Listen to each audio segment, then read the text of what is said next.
تو بات بتا دی. اب چوہے صاحب آگے کیا کریں گے؟ وکیل آج بہت سارے یہ لوگ آپ سے کر رہے تھے جو وکلا تقاریر کہ جی اگلا لائحہ عمل دیں، اور یہ جب تک آپ نہیں نکلیں گے پاکستان کے وکلا باہر سپریم کورٹ کی طرف نہیں جائیں گے تو تب تک یہ جو حکومت ہے یہ ہیلے بہانے کرتی رہے گی، یہ نہیں امپلیمنٹ کرے گی. وہ لائحہ عمل کیا آپ کے ذہن میں دیکھیں، لائحہ عمل جو ہے وہ ہم نے ڈسکس کرنا ہے with northern and southern chapters of the lawyers movement اور southern پنجاب also ملتان، بہاولپور، ان کو ایک ساتھ مشاورت نہ کر لیں.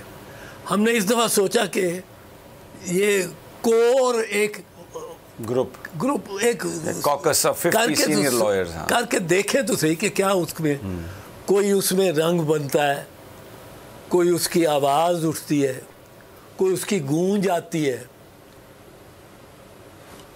وہ اس میں ہم بڑے کامیاب ہوئے. وہ تو گونج نہیں، وہ تو آپ نے پورا پاکستان آج لرزا دیا ہے. اچھا، ہر جگہ پہ جو ہم نے جو دیکھا ہے، سوشل میڈیا پر دیکھا ہے، اور جس طرح فیڈ بیک ہے، جس آپ جو آج یہ کیونکہ یہ گئی ہے سوشل میڈیا پر بھی گئی ہے، بول نے تو خیر دکھائی ہیں، تقاریر بھی ساری، اور آپ نے جو وہ پڑھا ہے یہ اعلامیہ وہ بھی، تو وہ تو اس وقت اب ایک امید ہے، نئی امید ہے پورے پاکستان میں کہ جو اصل چیز جس کا انتظار تھا کہ وکیل اب باہر نکلے ہیں اور سینئر آپ جیسے نکلے ہیں، وہ تو فیڈ بیک آج کا تو زبردست ہے. نہیں، اس کا آج اب ہم جائیں گے نا جب پشاور یا کراچی، سکھر، حیدرآباد، تو ہمیں اور زیادہ انتھوزیاسٹک ملے گی رسپانس. ہم نے ایک بات ہم بڑے کلیئر ہے، وہ یہ ہے کہ اس وقت یہ جو بٹوارہ ہو گیا سپریم کورٹ میں، یہ ایک طرف وہ ہے جو کہتے ہیں کہ آئین ہے اور آئین کے الفاظ ہیں اور ان پہ ہم نے چلنا. یہ constitution is supreme and binding. دوسری طرف کہتے ہیں آئین ہے، 90 دن کی قید بھی ہے، 90 دن کی ہدایت بھی ہے، لیکن کچھ طبقات کو یہ سوٹ چونکہ نہیں کرتا تو اس لیے نہ کریں، تو اس لیے ضرورت اس کی ہے کہ آئین پہ عمل نہ کریں. لچک دکھا، نظریہ ضرورت، جسٹس، یہ نظریہ ضرورت ہے.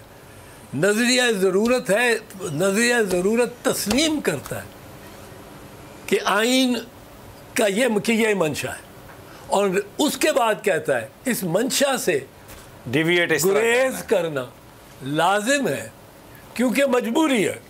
اور مجبوری کس کی ہوتی ہے؟ چند طبقات کی، جو ایلیٹ، ہائیسٹ ایلیٹ ہو. اور اس وقت ان کو ہمیں یہ بڑا ضروری تھا اس وقت یہ کرنا، کیونکہ جو پلڑا نظریہ ضرورت والے ججز کا ہے، اس میں جن کی اصل ضرورت ہے کہ ووٹ نہ پڑے، وہ پارلیمنٹ میں جا کے اکٹھے ہو گئے تھے، اس کو وہاں تقریریں اور وہاں ویلکم اور وہ سارا.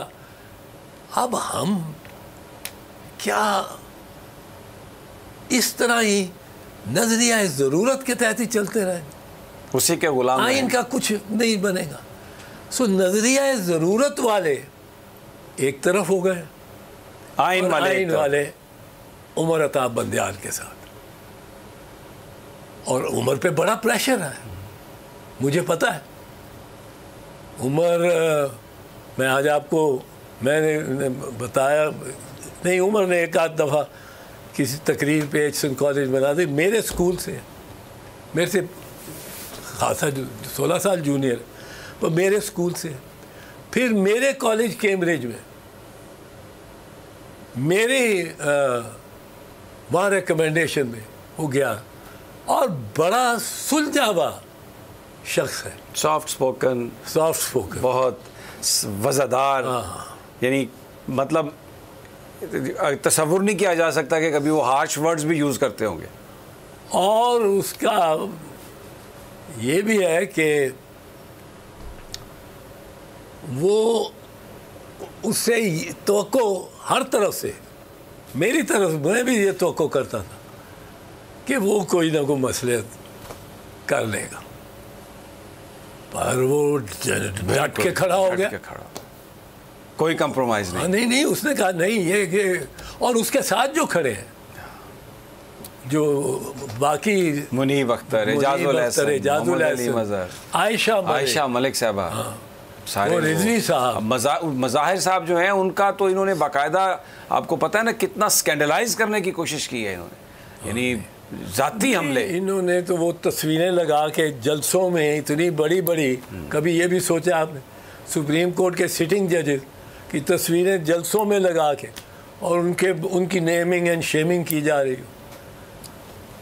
تو اس میں Umar Ata Bandial is playing a historic role, اور قوم کو اس کے ساتھ کھڑا ہونا چاہیے تاکہ نظریہ ضرورت سے نجات ملے اور ہم آئین کی حکمرانی کی طرف چلیں۔ ورنہ اگر عمر عطا بندیال کو شکست ہو جاتی ہے، اس میں ساری قوم کی، ہم سب کی شکست ہے، کیونکہ پھر یہی ہو گیا نا کہ جی نظریہ ضرورت ہو گیا، بس آئین قانون کوئی نہیں ہے، جس کی لاٹھی اس کی بھینس ہے، اور جتنا مرضی آپ ابیوز کریں ججز کو، جو مرضی کریں، کوئی آپ کو پوچھنے والا نہیں ہے۔ ویسے آپ نے بڑی تفصیل سے سب کچھ بیان کیا، آخر میں صرف میں یہ آپ سے پوچھوں گا کہ یہ جن لوگوں نے اتنی ابیوسو لینگویجز یوز کی ہیں اور یہ سب کچھ کیا ہے، کبھی پاکستان میں دن